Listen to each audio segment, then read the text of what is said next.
In the early 17th century, war was a game of giants, a brutal chess match played by empires with pawns of flesh and blood. Armies were heavy, slow masses of mercenaries, glaciers of steel and gunpowder that moved with crushing deliberation, razing everything in their path with formations of pike and musket inherited from invincible Spain. The battlefield was an anvil where brute force and endurance decided the fate of nations. But from the frozen lands of the north, a young king of a small, poor-eye, and seemingly insignificant nation was about to take up the hammer and shatter that anvil to pieces. His name was Gustavus Adolphus, and he was not coming to play by the rules. He was coming to burn the rulebook entirely. This is not the tale of a simple conqueror. It is the saga of the birth of a revolution, the story of how one man transformed his underdog nation into the vanguard of military innovation. Gustavus Adolphus, the Lion of the North, would not only dare to challenge the Holy Roman Empire, the superpower of his time, but would rewrite the art of war from its very foundations. He would take an army considered second-rate and turn it into the most lethal, rapid, and efficient killing machine the world had yet seen. This is the legend of how a visionary king taught a continent mired in tradition that speed is a weapon, firepower is queen, and discipline is the soul of victory. The epic of Gustavus Adolphus is the definitive proof that wars are not always won by the largest battalions, but by the most brilliant minds. His genius lay not in recruiting more men, but in unleashing the full potential of those he had. He treated his army not as a mass of brute force, but as a living organism, an agile and coordinated predator in a field of ponderous herbivores. He forged the first truly modern combined arms army, where infantry, cavalry, and revolutionary mobile artillery worked in terrifying synchrony. His story is that of a Protestant David who not only defeated Goliath, but taught everyone else how to do it, giving birth to modern warfare. At the heart of this storm stood Gustavus II Adolphus, King of Sweden. He was no palace monarch. He was a soldier by soul and a genius by nature. Charismatic, devoutly religious, and possessing boundless energy, he led his men from the front lines, sharing their dangers and earning their unwavering loyalty. He saw himself as the destined champion of the Protestant cause in the devastating 30 Years' War, a conflict that was bleeding Europe dry. His army was a reflection of his character. Instead of relying solely on fickle mercenaries, its core was formed of Swedish soldiers conscripted through a national system, men who fought not just for pay, but for their king, their faith, and their fatherland. A force united by purpose. Facing him stood the giant, the embodiment of the old order, the Count of Tilly, Johann Cercles. At 72 years old, Tilly was a living legend, a formidable veteran general commanding the forces of the Catholic League. He was a master of the traditional Spanish tercio tactics, a system that had granted him a lifetime of victories and a reputation for invincibility. He had never lost a major battle, but his greatest strength was also his fatal blindness. His mind was anchored in the past, his doctrine rigid, predictable, and devoid of imagination. He trusted in the mass and weight of his formations, scorning new ideas as tricks unworthy of a true master of war. Tilly's instrument was the dreaded tercio, the formation that had dominated European battlefields for over a century. They were enormous squares of pikemen and musketeers, human fortresses nearly impregnable in a frontal assault. At the Battle of Breitenfeld, Tilly commanded some 31,000 of these hardened veterans, a massive and experienced army that seemed destined to crush the Swedish upstart. However, the tercio's power was a cage. It was a formation designed for defense and a slow, crushing advance. It was heavy, difficult to maneuver, and terribly slow. Its doctrine was based on a single, massive line of battle and heavy, immobile artillery, incapable of adapting to the rapid changes of a fluid battlefield. The stage for this clash of eras was the vast plain near Breitenfeld, in Saxony, an open and unobstructed field, the perfect canvas for each artist to paint his masterpiece of destruction. For the Count of Tilly, it was an ideal crushing ground, a place where his massive line of tercios could advance inexorably and sweep the enemy from the face of the earth. But for Gustavus Adolphus, that same open field was a chessboard. It was the space he needed for his revolution of speed, flexibility, and firepower to dance around his opponent's brute strength. to flank, dismantle, and annihilate the giant who believed himself invincible. The geography was neutral. Genius would turn it into a weapon. The two armies deployed under the September sun, two philosophies of war facing each other. On one side, Tilly's formidable and monolithic phalanx, a wall of pikes and steel representing the zenith of a century of warfare. It was the power of mass, the confidence in tradition, the belief that weight and numbers were the final arbiters of battle. It was the past, glorious and imposing, ready to deliver one last, brutal lesson. On the other side, the Swedish army deployed in smaller, more agile units, with cannons interspersed among its regiments. It was the power of movement, the faith in innovation, the certainty that speed and coordination would overcome brute force. It was the future, waiting to be born. The tension on the field was palpable. Every soldier knew this was more than a battle. It was the judgment of two worlds. The system of Gustavus Adolphus, perfected over years of minor campaigns, was about to face its ultimate test against the gold standard of European military excellence. Would his revolution be a brilliant flash crushed by reality? Or would it be the dawn of a new era? The fate of German Protestantism and the balance of power in Europe hung in the balance. If you wish to witness the exact moment war changed forever and an underdog king forged an immortal legend, make sure you are subscribed and hit the like button, because the roar of the Lion of the North is about to shake the world. The battle began not with the clash of swords, but with the roar of cannons. For 2 hours, a deafening artillery duel echoed across the plain of Breitenfeld. It was here that Gustavus Adolphus's revolution fired its first victorious salvo. Tilly's imperial cannons, heavy, slow to reload, and difficult to move, fired their projectiles with a glacial cadence. In contrast, the innovative Swedish artillery demonstrated its devastating superiority. Gustavus had introduced light, mobile regimental cannons, 3-pounder pieces that could be rapidly repositioned by 3 men or a single horse. These weapons, combined with a heavier but also more efficient field artillery, unleashed a fire 3 times faster than that of their opponents. The effect was terrifying. While Tilly's gunners struggled to reload their heavy iron beasts, a ceaseless storm of fire rained down on their dense tercio formations. Each Swedish volley tore bloody gaps in the Catholic ranks, causing significant casualties and undermining the soldiers' morale before they had taken a single step. It was a masterclass in the supremacy of firepower. Gustavus Adolphus was bleeding the giant from a distance, using his technological innovation to weaken the enemy before the main engagement. The battle for tactical superiority was being won long before the infantry came to cross pikes, proving that the Swedish brain was as lethal as its steel. Seeing his men being slaughtered, the impetuous commander of the Imperial Cavalry, Pappenheim, lost his patience and launched a massive charge against the Swedish right wing. 7 times his horsemen charged, and 7 times they were repulsed.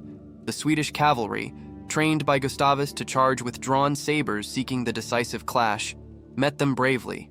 But the decisive factor was again the combined arms system. Pappenheim was not facing cavalry alone, but a wall of crossfire from the musketeers of nearby infantry battalions and grapeshot from the regimental artillery. The synergy between the different Swedish arms made their flank impregnable, frustrating the Empire's best cavalry commander again and again. While Pappenheim smashed himself against the Swedish wall, Tilly himself ordered a general oblique advance against the Protestant army's left flank, where Gustavus's Saxon allies were positioned.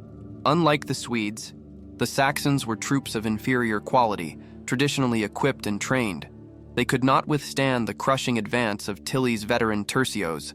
The Saxon line bent, then broke, and finally its soldiers fled the battlefield in a chaotic rout. In an instant, the situation had become critical. The left flank of the Swedish army was now completely exposed. For any general of the era, this meant disaster, the beginning of the end. Tilly already savored victory. Here, in the crucible of crisis, the legend of Gustavus Adolphus was forged in steel and discipline. As the Imperial army advanced to envelop his exposed flank, panic should have seized the Swedish ranks. But it did not. Instead, the world witnessed a maneuver believed to be impossible. The commander of the Swedish left wing, General Gustav Horn, following his king's flexible doctrine, ordered his battalions to execute a 90-degree turn in the heat of battle. It was a feat of training and discipline that no other army in Europe could have dreamed of performing under such intense pressure. The Swedish war machine did not break. It adapted. Horn's battalions, moving with the precision of a clockwork mechanism, fell back in order and formed a new line of battle perpendicular to the original E, directly facing the advancing threat. Tilly's flanking attempt had been negated in real time. His tercios, expecting to strike a vulnerable flank, suddenly found themselves crashing against a new battlefront, a hedgehog of pikes and muskets that had appeared out of nowhere. The flexibility and superior command structure of the Swedish army had just turned a potential disaster into a stalemate. The giant, slow and predictable, had been outmaneuvered by the underdog's speed of thought and adaptability. With Tilly's attack stalled by Horn's incredible maneuver, Gustavus Adolphus saw his opportunity. The time for defense was over. It was time for the hammer. Placing himself at the head of his victorious right-wing cavalry, which had already put Pappenheim to flight, the king himself led a thundering charge.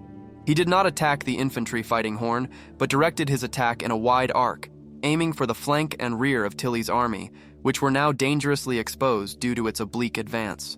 It was a devastating counterattack, executed at the perfect psychological moment, led by the king in person. The charge of the Swedish cavalry was unstoppable. They crashed into the flank of the imperial tercios, sowing chaos and confusion. But their main objective was the grand prize, Tilly's artillery position. In a bold and decisive action, the Swedish horsemen overran the gunners, who were unprepared for an attack, and captured the entire battery of heavy cannons of the Catholic army. In an astonishing and humiliating turn of fate, the Swedes immediately turned the captured guns around and began firing into the rear of the very tercio formations they were supposed to support. The giant was being beaten with its own weapons. Tilly's army was now caught in a death trap. They were attacked from the front by Gustav Horn's new, unshakable line of infantry. They were attacked on the flank by the elite cavalry led by Gustavus Adolphus himself, and, to complete the annihilation, they were being shelled from the back by their own artillery. The situation was untenable. The invincible tercios, designed to fight in only one direction, were completely incapable of responding to a multi-directional threat. The cohesion that had made them so formidable became a death trap, preventing any kind of maneuver or orderly retreat. The collapse was total and catastrophic. The formations that had terrified Europe for a century disintegrated under the unbearable pressure. Discipline evaporated, and the battle line became a mass of terrified men fighting for their lives. The battle, which had been a tactical engagement, transformed into a slaughter. The Swedes, sensing victory, pressed their advantage without mercy. Tilly's reputation for invincibility was shattered in a single day, broken by the mind of a king who dared to imagine a new kind of war. Breitenfeld was not a defeat for the Catholic army, it was its annihilation. The Swedish victory was absolute. The system of Gustavus Adolphus had not only worked, but it had proven overwhelmingly superior. The combination of mobile firepower, flexible infantry formations, and aggressive shock cavalry, all bound together by unparalleled discipline and training, had completely dismantled the best army the old order could field. The Lion of the North had not just won the battle, he had validated his revolution. The sound of the cannons at Breitenfeld was the echo of the birth of the modern army, and their roar would resound on battlefields for the next 200 years. The sun set on a field covered with the dead and dying, the vast majority of them wearing the colors of the imperial army. Gustavus Adolphus had arrived in Germany as an uncertain invader, a high-stakes gambler in a war of titans. He left the field of Breitenfeld as the arbiter of Europe's destiny, the undisputed master of a new and terrible art. He had shown the world that the future of warfare belonged not to slow, heavy giants, but to fast, intelligent and lethal predators. The legend of the Lion of the North had just begun, written in the blood of his enemies on the plains of Saxony. The figures of the following day told the story of the annihilation. The army of the Catholic League, the most feared fighting force in Europe, had ceased to exist. Some 7,600 of its men lay dead or wounded on the field, and another 6,000 were captured. Most of these prisoners, mercenaries whose loyalty was pragmatic, willingly enlisted in the victorious and well-paying Swedish army. In total, Tilly had lost more than half his army in a single afternoon. In contrast, the Protestant forces lost around 5,500 men, with the vast majority of those casualties belonging to the Saxon allies who had fled early in the battle. The Swedish losses were remarkably light, a testament to the lethal efficiency of their king's system. The Count of Tilly, the general who had never known defeat, was wounded but managed to narrowly escape the battlefield, taking with him nothing but the tattered remnants of his reputation. The aura of invincibility that surrounded him had evaporated forever. The man who represented the pinnacle of military tradition had been humiliated and outclassed by an innovator 30 years his junior. His end would come the following year, when he faced Gustavus Adolphus again at the Battle of the River Lech and received the mortal wound that would end his life. The old world of warfare died symbolically with its greatest champion. For Gustavus Adolphus, Breitenfeld was the coronation of his genius. The victory transformed him from a secondary player in the conflict to the central figure of the 30 Years' War. Overnight, he became the de facto leader of the Protestant cause in Germany, and the princes who had once doubted him now flocked to his banner. His bold gamble had paid off in spectacular fashion. Not only had he saved his allies and secured his bridgehead on the continent, but he now had an open road to the heart of Germany. The Lion of the North was loose, and all of Catholic Europe trembled at his roar. The most significant consequence of the Battle of Breitenfeld was the survival of Protestantism in Germany. Before Gustavus Adolphus's intervention, the Protestant cause was on the brink of collapse. His victory drastically reversed the course of the 30 Years' War and ensured that the Holy Roman Empire could not impose its Catholic dominion over the entire territory. Politically, the battle marked the spectacular rise of Sweden as a great European power, a status it would hold for the next century. The poor peripheral nation had become, thanks to the genius of its king, the military arbiter of the continent, a true Baltic empire. Militarily, the impact was a total revolution. The Swedish victory was so crushing and its system so self-evidently superior that every army in Europe was forced to take note.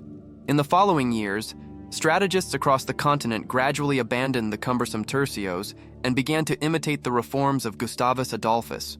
They adopted linear formations to maximize firepower, integrated lighter, more mobile artillery into their armies, and retrained their cavalry for the shock charge. Gustavus Adolphus had not only created a superior army, he had created the prototype of the modern army, setting the paradigm of warfare that would dominate until the age of Napoleon. The figure of Gustavus Adolphus became an immortal legend. His brilliance at Breitenfeld and in subsequent campaigns earned him the title Father of Modern Warfare. His premature death at the Battle of Lutzen the following year, while leading a cavalry charge at the height of his success, only served to cement his mythical status. He died as he had lived, at the forefront, a true warrior king. His legacy was so profound that later military giants like Napoleon Bonaparte and Karl von Clausewitz would study him and name him as one of the greatest generals of all time, a titan whose genius transcended his own era. The foundational myth he created was that of the power of innovation and professionalism. Before Gustavus Adolphus, armies were often undisciplined hordes of mercenaries. He demonstrated the power of a national army, well-trained, disciplined, and motivated by a cause. His system was not just a set of tactics, but a complete philosophy that united technology, organization, and fighting spirit. His legend became the inspiration for all underdog nations. The proof that visionary leadership and a willingness to break with tradition could allow a small nation to challenge and defeat the world's greatest empires. Perhaps the most revolutionary innovation of Gustavus Adolphus was not a cannon or a tactic, but his concept of discipline. In an age when armies lived off the land, and rape and pillage were a common soldier's daily bread, terrorizing the civilian population, the Swedish army operated under a completely different code of conduct. Gustavus's troops were paid regularly and on time, something almost unheard of. More importantly, they were strictly forbidden from looting. They were required to pay for the supplies they took from local towns and villages, which often led German civilians to welcome them as liberators rather than conquerors, a brutal contrast to the terror inspired by the imperial armies. Thus, the legend of Gustavus Adolphus transcends the battlefield. He was not only the father of modern warfare, but also one of the first architects of the modern professional army, a force that served the state and not its own appetites. Breitenfeld was not merely the victory of one army over another, it was the triumph of a system. a philosophy of total war that integrated tactics, technology, and morale. The Lion of the North proved that a small, determined nation, led by a visionary genius, could rewrite the rules and forge an empire. He did not just conquer armies, he changed the world, and his roar still echoes in every manual of military strategy.